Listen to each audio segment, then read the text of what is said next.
Hello friends, आज आम बुली जावा बाघमारी अट्री निकटरे थिबा उष्म प्रसवण और हटकेश्वर महादेव पीठ। खोर्धा सहर ठारू पाखापाखि 15 किलोमीटर दूर रे थिबा ए स्थानटी एक पवित्र शैवपीठ। प्रभुंकर ना कहीं हटकेश्वर ता उपरे मध्य एक पौराणिक श्रुति रही।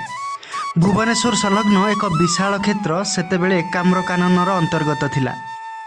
एही एकाम्र कानन रे विहार समय रे प्रभु श्रीरामंक सह कौतूहल करथिले देवादिदेव महादेव। फलस्वरूप मर्यादा पुरुषोत्तम श्रीराम एहिठारे हटहटा होइथिले आउ ठाकुरंक ना देथिले हटकेश्वर।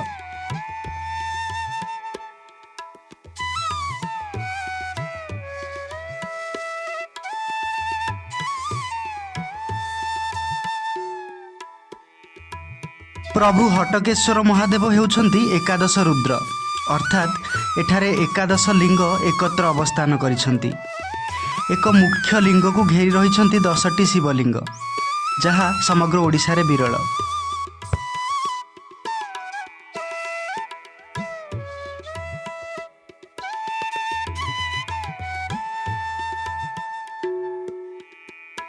मंदिर बेढ़ार चतुर्पार्श्व और यार पार्श्व देवादेवींकर दर्शन आपण को देव एक आध्यात्मिक दिव्य और स्वर्गीय अनुभव।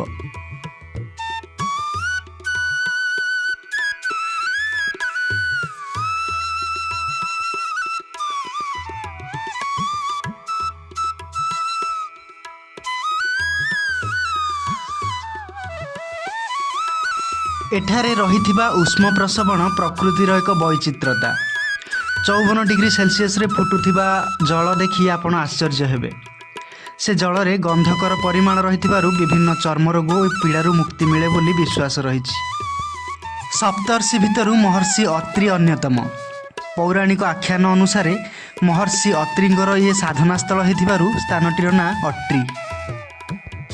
किंबदंती रहिछि कि एहिठारे देवादिदेव महादेव तपस्यारत थिले। तांकर तपस्या भग्न पाई देवगण कामदेव को पठेइथिले।